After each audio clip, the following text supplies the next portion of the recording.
The twin suns of burned white against the copper sky, pouring heat into the cracked earth until the air shimmered. Sweat stung his eyes as he stumbled across the dusty flats, a rifle slung over one shoulder, a half-empty canteen knocking against his thigh. He had been walking for hours. The tracks of the beast were fresh now, wide, clawed, pressed deep into the dirt. Close, too close. Somewhere behind him, high on the cliffs, the alien city of Hun glimmered like teeth in the sun. He wasn't welcome there anymore. He could still hear the voice of the Hun chieftain in his mind. By our law you walk the hunt alone. You face the blood maw. You will die quickly or slowly. Either way you will not return. They had gathered in the Hall of Stone when he was accused, had saved the chieftain's son from a landslide a week ago, risked his own life to pull him out, but the boy's broken arm had been blamed on. Dishonor. Weakness brought by the crowd had whispered. And had smiled that cold smile. No trial, no chance to explain, just the hunt alone. Hadn't protested, not because he accepted it, but because he knew wanted the spectacle. And maybe there was a part of him that wanted to prove something, not to the chieftain, but to the few who didn't spit when they looked at him. People like the chieftain's niece, one of the few who had spoken to him without contempt. But this wasn't just about survival. The blood maw wasn't just a predator, it was the predator, 4 meters tall, bone plates over muscle like steel cables, 6 eyes, black and endless, a jaw that could bite through stone. No one had killed one alone in living memory. The ground trembled, froze.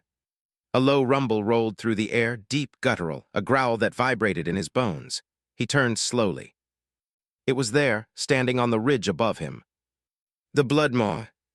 Its shadow stretched long in the dying light. Spines rose from its back, dripping with some dark fluid. The claws on its forelimbs were each the length of his arm. It lowered its head, eyes locking on him. His heart hammered. He'd hunted dangerous animals before in the jungles of 3 on Earth before the Exodus, but this thing was a monster out of a nightmare. His rifle felt suddenly small. His breath came fast. The beast stepped forward, each movement slow, deliberate, like it was tasting the fear in the air. Raised the rifle, sighted the largest eye. The blood maw leapt. The ground erupted as it landed where he'd been standing a heartbeat ago. Rolled, sand filling his mouth, and fired. The shot went wide, the bolt slamming into the dirt. The thing roared, spinning, swiping a claw. Ducked, but the wind of the blow staggered him. He fired again, this time hitting one of the smaller eyes. The beast reeled back, bellowing, but it wasn't enough. It charged. Dove behind a rock outcrop, heart slamming, heat burning his lungs. He checked the rifle, 3 shots left. Nowhere near enough. Then he saw it, a jagged spear of rock hanging loose from the cliffside above. If he could just. The blood maw's roar cut his thought short as it slammed into the outcrop, shattering it. Tumbled, grabbed his last frag from his belt, and sprinted for the cliff wall. The ground shook with its pursuit. He dove forward, sliding under its snapping jaws, and rolled to his feet at the cliff base. The spear of rock loomed overhead. The beast turned, ready to pounce. Yanked the pin and hurled the frag into a crack at the base of the spear. A deafening crack split the air as the rock tore free, slamming down onto the blood maw with bone-crushing force. Dust billowed, silence. Staggered forward, chest heaving. The massive shape lay still, blood pooling dark beneath it. Slowly he stepped onto the beast's chest, his shadow falling over its lifeless eyes. He looked up toward the distant city. They thought he'd die here. A slow smile spread across his face. The suns had dropped low, casting long red shadows across the flats by the time began the walk back to Hun. He stripped the blood maw clean. The creature's skull, heavy as stone, sat strapped to his back, its teeth still dripping. Long bone spines from its forearms had been bound to his shoulders like jagged trophies. The air stank of iron and dust, but to it smelled like victory. His muscles screamed with every step, yet he kept going. He knew the tradition, kill a beast of the hunt alone, and you may return to the city wearing its bones.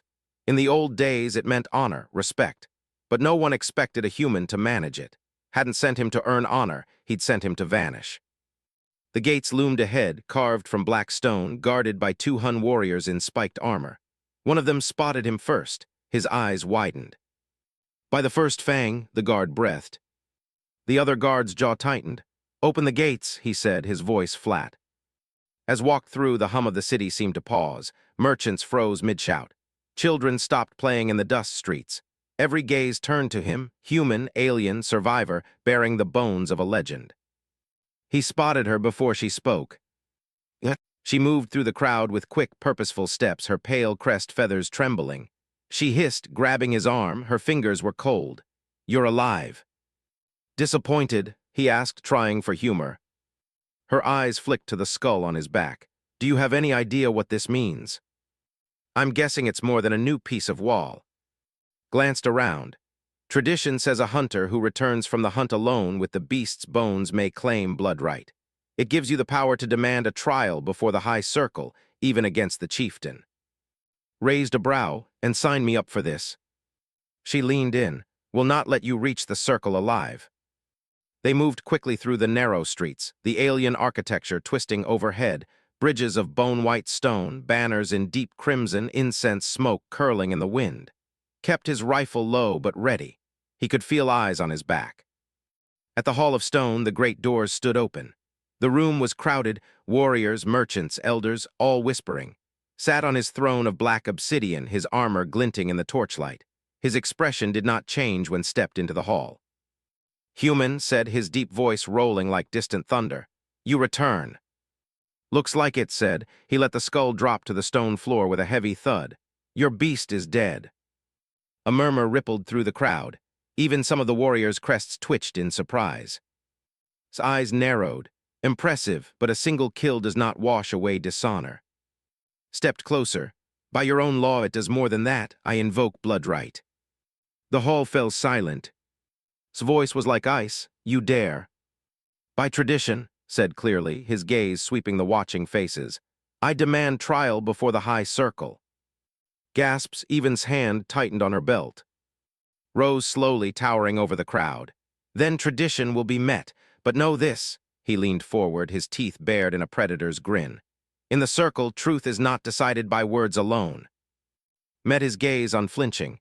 "Good, I've got more than words." That night led him through the lower quarters to a small workshop hidden behind a tannery. The air inside was thick with oil and metal. "This was my uncle's forge," she said. "He died in the last war. I keep it hidden from his eyes." Set the bloodmaw's skull on the table, running a hand over the ridged bone. "If the circle isn't decided by words, then I need more than just a trophy." Tilted her head. "You plan to fight." "Plan," said with a half-smile. "No, I plan to win." He worked through the night, cutting and shaping the beast's spines into armor plates, binding them with cord and scrap metal. The claws he fixed to the ends of his gauntlets, their edges gleaming. He rigged the skull into a helm, the empty eye sockets glaring forward. When dawn came, the figure in the forge was no longer just. It was something older, something the Hun had not seen in generations. The hunter returned. Stared. "Won't just see you as a threat. He'll see you as a challenge to his rule." Pulled the helm over his head. "That's the idea." The trial was held in the Arena of Fangs, a vast pit surrounded by tiers of stone seating. The high circle sat in carved thrones above, their feathered crests tall with authority. The crowd filled every seat, their voices a rising tide. Stood opposite, his armor black as night, a massive glaive in his hands. "The law is clear," intoned the first elder. "By blood right, the accused may face judgment in the circle. The challenge shall be met in combat until death or surrender." His grin was slow, deliberate. "You won't get either from me." Said nothing, his fingers flexed in the claws of the bloodmaw. The gong sounded. Struck first, his glaive a blur, ducked, the blade slicing air where his head had been. He countered with a slash of his claw, sparks flying off his armor. The crowd roared. They circled, trading blows, steel against bone, speed against power. Moved like a man who had spent his life fighting for scraps in hostile places. He didn't waste a strike. He didn't flinch. But was stronger. Each hit drove back. The glaive's reach was killing him. Then, as lunged, dropped to one knee, driving a claw up under the chieftain's arm. The crowd screamed as blood sprayed. Staggered, but his face twisted into a snarl, and he surged forward, knocking flat. The glaive's blade pressed against throat. Yield growled. His eyes narrowed. From the stands shouted something, but her words were lost under the roar as twisted, hooking the glaive's shaft with his claws and pulled. The crowd gasped as tumbled forward, rolled with emotion, rising behind him, claw poised to strike. The spear quivered in the dirt between and, still humming from the force of the throw. A moment later, a black-clad figure landed in the arena with the soundless grace of a hunting cat. Then another, and another.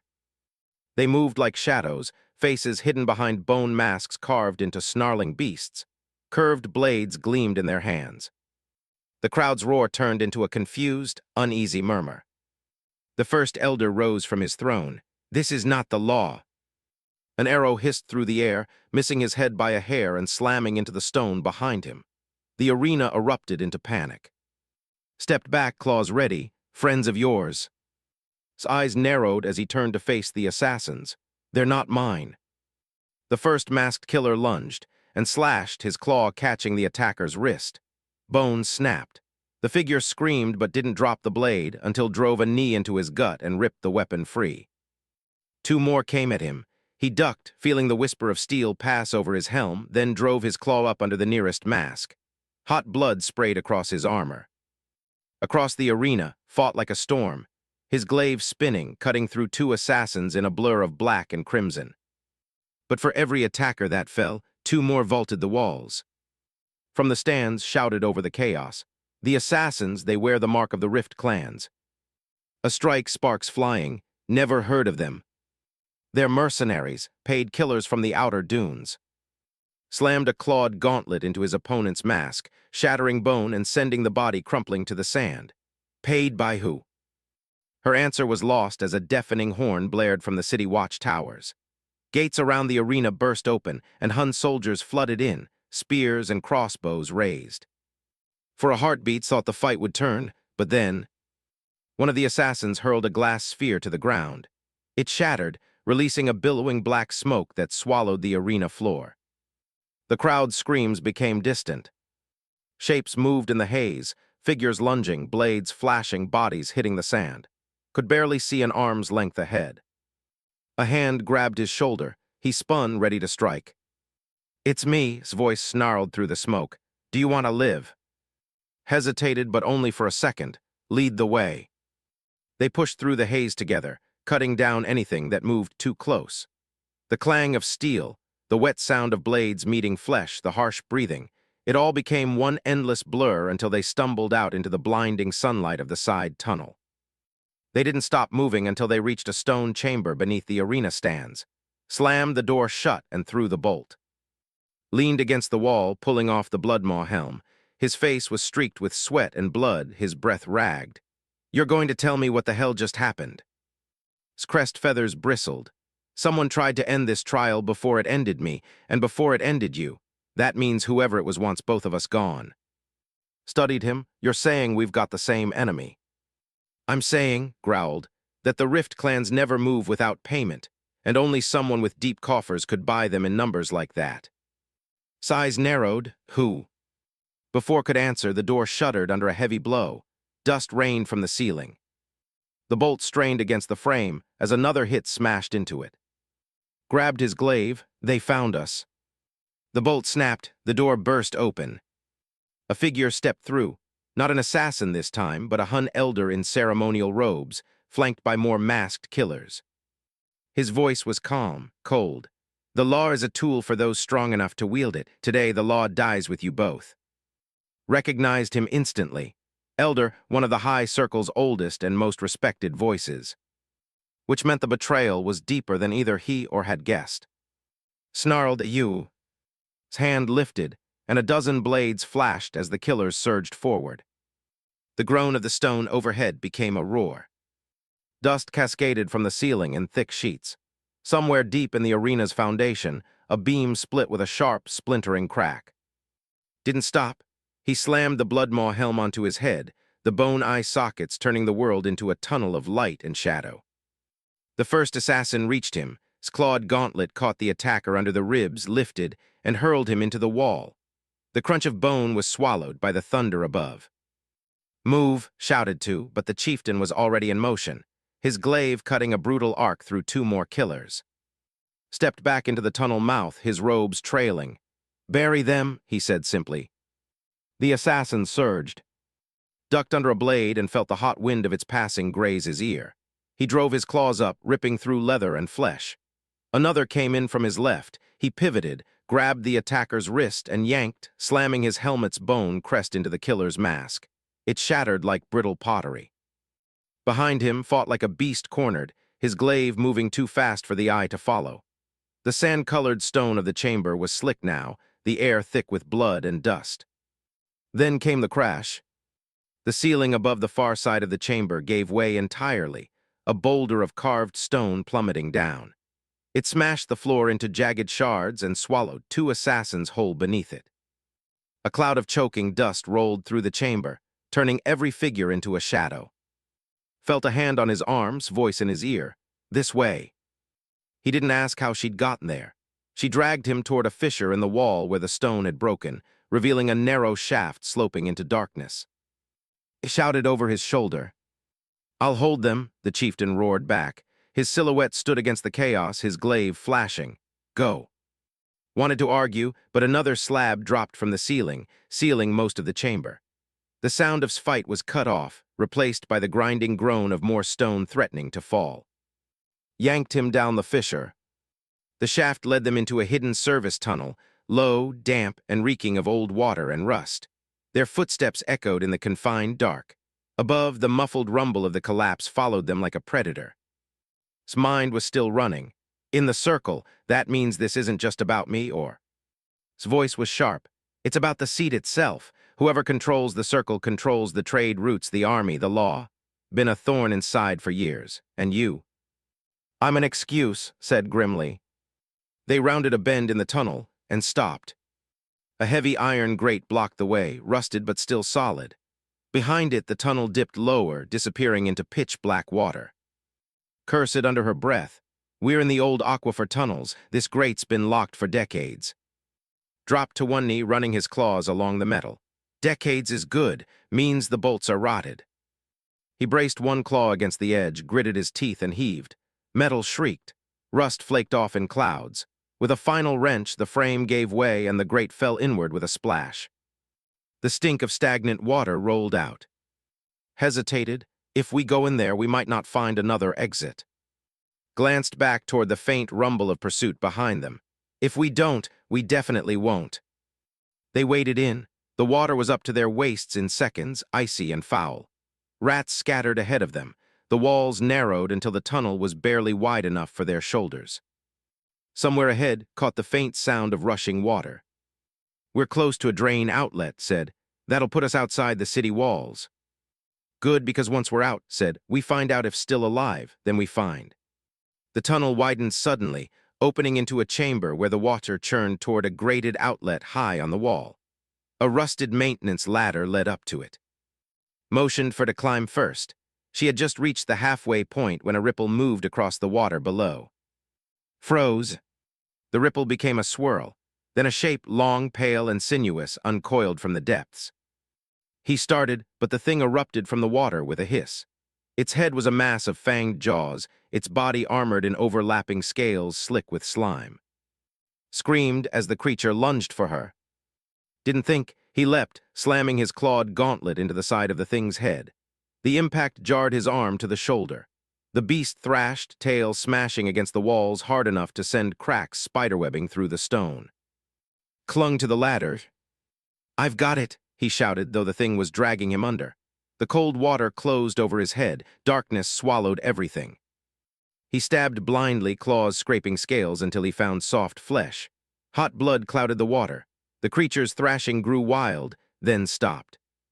Surfaced, gasping, the dead serpent sinking slowly beneath him. Dropped the last few rungs to help haul him to the ladder. "You're insane," she panted. "Been told that," he coughed. They climbed to the outlet, the rusted grate loose, and crawled out into the night air beyond the city walls. The desert stretched away under the cold light of the moons. Sat back on the sand, catching his breath. Not going to stop, he thinks dead. That means you and me were the last ones who can do anything. His gaze was grim. Then we make him think the desert claimed us too. We disappear. Looked at her disappear. She nodded, just long enough to gather allies. There are clans out here who still remember the old ways, and if you come to them wearing the Bloodmaw's bones. Smiled faintly, we might just start a war. The desert was silent, except for the whisper of wind through the dunes. And crouched low behind a ridge of sand, watching the torchlights crawl across the night like a line of fiery ants. They weren't moving at the slow, methodical pace of a city patrol. This was faster, organized. Too many, murmured. Her crest feathers lay flat against her skull, a Hun sign of tension. At least 30, maybe more. Studied the pattern. The lights were spread wide, sweeping the dunes. Search party, he said, for us. She glanced at him. How do you know? Because they're not following a trail. They're casting a net. One torch suddenly broke from the line and flared brighter. A signal. They've spotted something, said, rising. Time to move. They slid down the far side of the dune, boots and talons kicking up streams of dry sand. Kept low, helm tucked under his arm now to avoid its gleam catching the moonlight. Moved with the fluid grace of someone born to this terrain, her bare feet barely making a sound. The torches behind them shifted direction, converging. Shouts carried faintly on the wind. Which way? Asked. Didn't hesitate, north toward the spine. The spine. You'll see. They ran for nearly a kilometer before saw what she meant. The spine was a jagged ridge of dark stone that rose from the desert like the bones of some buried giant, stretching for miles. Cracks and fissures ran through it, creating a natural maze. Through here, said, ducking into a cleft barely wide enough for two. The passage twisted sharply, cutting off the sight of the torches. The sounds of pursuit grew muffled. Exhaled, this place will slow them down. It will, agreed, if we keep moving. They wound deeper into the spine until the moonlight barely reached the ground. The walls on either side rose high, blotting out most of the sky. Then heard it faint, rhythmic. Drums. Stopped dead. Not yours? Asked quietly. She shook her head. No, the clan's. From the shadows ahead, a dozen shapes emerged. Tall, broad-shouldered Hun, their armor made of layered leather and scavenged metal, their weapons tipped with obsidian. Their crests were painted in crimson and ash. The leader stepped forward. His armor was marked with claw patterns in white pigment. You trespass, he said in the guttural Hun tongue. Stepped forward. We seek the Red Fang clan. The warrior's eyes narrowed. Then you have found them, but why should we not gut you where you stand? Swung the Bloodmaw helm onto his head, letting the torchlight glint off the beast's fangs. Because, he said, his voice echoing inside the bone, I killed the Bloodmaw. A ripple went through the warriors. Some whispered, others stared. The leader stepped closer, studying the helm. If you speak truth, you carry the right to speak before our chieftain. Follow. The Red Fang camp lay deep in a sheltered canyon. Fires burned in wide pits, casting red light on hides stretched between the rock walls. Warriors moved among them, sharpening blades, mending armor, tending to beasts of burden that resembled six-legged camels. The chieftain sat on a flat slab of stone, her armor adorned with strips of Bloodmaw hide. Her crest was braided with beads of bone. Nelt didn't. You wear the skull, the chieftain said. Prove you earned it. Told her not every detail, but enough of the hunt, the kill, and his exile to paint the picture. Filled in the rest, describing the trial in the arena of fangs and the attack by assassins. When he finished, the chieftain sat in silence for a moment. Then she rose. Dishonors the old ways. If he controls the circle, the clans will be slaves to the city's merchants. Leaned forward, then help me stop him. A murmur swept through the warriors. The chieftain's gaze was hard. One clan alone cannot topple the circle, but there is a way. She motioned to a map carved into the stone at her feet. It showed the city and the surrounding desert. The Rift clans paid are gathering at the oasis of, if they unite, they will march on the city and will use the chaos to seize power. Frowned, so we cut them off. Sighs lit before they unite. The chieftain nodded. Strike their leaders, without them the mercenaries scatter. Smiled faintly. I like simple plans. They left before dawn with a small of Red Fang riders. The six-legged beasts moved swift and silent across the dunes, their padded feet leaving little trace. Rode near the front, helm in place, claws strapped to his forearms. By midday, they spotted the oasis. A wide basin of green palms and still water ringed by sandstone cliffs. Smoke from drifted up in lazy spirals. Counted at least 50 warriors moving around the camp, too many for a direct charge. The chieftain's second, a warrior named, pointed toward a narrow path that wound down into the basin. That leads to the leader's tent, but it will be watched. Grinned behind the helm. Then they'll watch me. You take the path when they're distracted. His eyes widened. You're going to walk in. Not walk, said, tightening the straps on his gauntlets. Hunt. He descended the nearest dune alone, striding toward the camp in full view. The blood-moss skull caught the sunlight, its fangs glinting. Shouts went up. Warriors moved to intercept him. Didn't slow. The first charged with a curved blade, caught the attacker's arm and wrenched, sending the warrior sprawling. The second swung low, blocked with his claw, sparks flying, and drove a knee into his chest. The noise drew more, perfect. High above, and the others slipped into the basin's shadow. Took another step toward the leader's tent, and a shadow fell across him. A massive figure emerged from the camp, a Hun twice the size of the others, his armor made from the skulls of smaller predators, his weapon a massive spiked maul. The fell silent as he approached. His voice whispered in his memory, "Some beasts you don't kill, you survive them." The stone split like brittle bone where the maul landed, sending shards into the air. Rolled to the side, sand grinding against his armor, and came up on one knee. The giant turned slowly toward him. Up close, saw the scars crisscrossing the alien's thick, scaled skin, the way his breath came in slow, heavy huffs. His maul was carved from a single block of black stone, its head studded with iron spikes dull with old blood. The surrounding mercenaries formed a loose ring, their faces lit by the anticipation of violence. Rose to his feet, claws ready. "I'm guessing you're the big name around here." The giant tilted his head as though deciding whether to answer or crush outright. "I am First Fang of the Rift clans," he rumbled. His voice was like gravel rolling in a deep pit. "And you are prey." "Funny," said, taking a step to the left. "The last thing that called me prey ended up as a hat."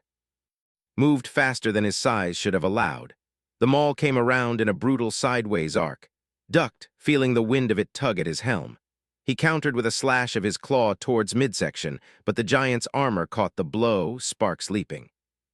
The crowd shouted in their guttural tongue, urging on. Kept moving, circling, forcing the giant to turn with him. Each time swung, the weapon's weight left him open for a heartbeat, but only a heartbeat. Needed more. He spotted it, one of the cracked stones from the maul's first strike lay near his feet. Darted forward, feinting low, then kicked the shard hard. It spun under his leading foot. The giant stumbled just enough. Lunged, driving his claw up under the edge of his chest plate. The point bit into flesh. Bellowed and backhanded with his free hand, the force sending him skidding across the sand. His ribs screamed, his vision blurred. Up on the cliffs above the oasis, and the Red Fang warriors had reached the leader's tent. Caught a glimpse of them through the shifting ring of onlookers, shadows slipping inside. They had to finish their part before crushed him. The giant advanced, each step shaking the ground. "You fight well for prey." Spat blood into the sand, "And you're slow for a predator." He waited until raised the maul overhead for a killing blow, then threw himself forward instead of back. The maul slammed into the ground behind him, burying its head deep in the sand and stone. Drove both claws up into his exposed neck. The bone tips punched through skin, muscle, and windpipe. Hot blood sprayed across his armor. Staggered, dropped the maul, and fell to his knees. His eyes were wide, uncomprehending, as wrenched the claws free. The giant toppled face first into the sand. For a moment, silence reigned. Then a murmur ran through the mercenaries. They looked at each other, not with the rage of losing a leader, but the unease of losing the one who united them. "Perfect." Planted a foot on his back and raised the Bloodmaw helm high. "Your leader is dead. The Rift clans will not march tonight." Some dropped their weapons, others backed away into the shadows. The ring broke. Up at the leader's tent, a scream split the air. Emerged, dragging a limp body by the arm. Two others followed with bloodied blades. Appeared beside, breathless. "We got them all. The leaders are finished." Nodded, then's little army just lost its head. They didn't linger. The Red Fang melted back into the dunes before dawn, leaving the Rift clans in chaos. By the time they reached the spine again, the news was already racing ahead of them. Whispers of a human in the Bloodmaw's bones who killed and scattered the mercenaries. The Red Fang chieftain met them in the canyon. The clans will remember this. We'll hear of it by sundown. Pulled the helm off, sweat pouring down his face. Good, let him worry. His eyes were sharp. He won't just worry, he'll act, and when he does, we'll need to be inside the city. The chieftain tilted her head. You have a plan. Smiled faintly. Not yet, but I have an idea. That night, as they rested by the fire, leaned toward him. If we go back into Hun now, we walk into Snooze. Stared into the flames. Only if he sees us coming, we need to make him open the gates for us. Frowned, and how do we do that? His grin was all teeth, by giving him something he can't ignore. 3 red flares burned high above the desert before fading into the black. His crest feathers stiffened. That's the old code for a full breach. Whoever's attacking is inside the city walls. Rose instantly, pulling the Bloodmaw helm over his head. Moved faster than I thought. The Red Fang chieftain's voice was calm but grim. If Hun falls to him tonight, the clans will bow to his rule by morning.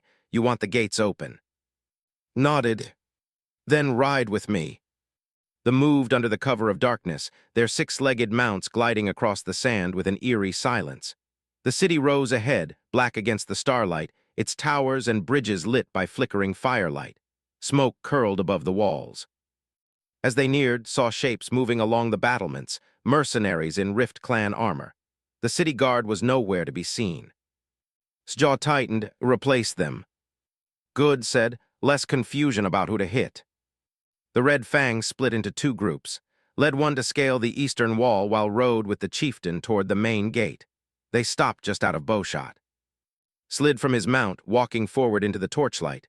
The Bloodmaw skull gleamed, fangs catching the fire. A voice called down from the wall in rough Hun. State your business or be shot. Cupped his hands to his mouth. Tell the hunter has returned, and I brought his war with me. Confused murmurs rolled along the wall, then a single horn sounded. The gate began to creak open. The moment the gap was wide enough, the Red Fang charged. Their mounts thundered into the street, claws tearing at cobblestone, warriors shouting their clan's battle cry. Was at the front, claws flashing. The first mercenary he met went down hard, helm split in 2. The second staggered back, clutching a deep slash across his chest. The streets of Hun were chaos. Fires in the lower market, civilians scattering, mercenaries fighting in small knots. Above it all, the Hall of Stone loomed, its black steps crawling with armed Rift Clan fighters. That's where we'll be, shouted over the din. Then that's where we end this, said. They fought their way up the steps. His group joined them halfway, driving the enemy back in a wedge. The Bloodmaw helm had become a beacon. Wherever fought, the Red Fang pushed harder. Inside the Hall of Stone, the air was thick with incense and smoke. Stood before the high circle's thrones, armored in polished steel, a curved blade in one hand. He smiled when he saw. I should have made sure you were buried under the arena. You tried, said. Now it's my turn. Came at him fast. His blade was quicker than's glaive had been, his strikes precise, aimed to disable rather than kill, at first. Blocked, and each clash of steel and bone ringing through the hall. Around them, Red Fang warriors battled the last of its guards, fought its flank, her twin knives flashing.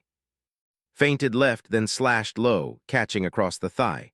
Pain flared white-hot. Stumbled, but used the motion to drop under his next swing and slam a claw into his side. Grunted, stepping back. You think killing me will save them? Didn't answer, he lunged. The two collided in a whirlwind of blows, his blade cutting, his claws tearing. Finally, caught the blade between the bone ridges of his gauntlet, twisted and wrenched it free. Staggered, stepped in close. This isn't about saving them, he said quietly. It's about making sure you never rule them. He drove the claw up under his chin. The body went limp instantly. The hall fell silent. The mercenaries who remained dropped their weapons. From the shadows at the edge of the chamber, a voice rasped. He turned, and there was battered, one arm in a sling, but alive. You still owe me a fight, said, almost smiling. Shook his head, another time. The surviving high circle elders stepped forward. The eldest bowed his head. The law was twisted. Tonight it is restored. What is your claim, Hunter? Looked at then at the Red Fang warriors waiting in the doorway. My claim is this: the clans and the city stand together or they fall apart. End the exile laws, end the mercenary contracts, and give the people a voice in this hall. There was a long pause, then the elder nodded. So it shall be.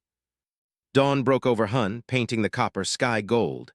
The fires were out, the streets quiet except for the murmur of rebuilding. Stood at the gates, helm in hand, watching the desert beyond. Joined him. You could stay, she said. Not really my style, replied. But I'll be back. I hear there are still a few bloodmaws out there. She smiled faintly. Next time, try not to start a war. No promises, said, and stepped into the dunes. Far out in the desert, a lone scout knelt in the sand, studying tracks. Human tracks alongside Hun. He rose, turned toward the horizon, and whispered into the wind, "The hunter walks again." Somewhere in a city yet untouched by war, word was already spreading. And in the alien tongues of the outer worlds, they began to call him something new, the Bone Wearer.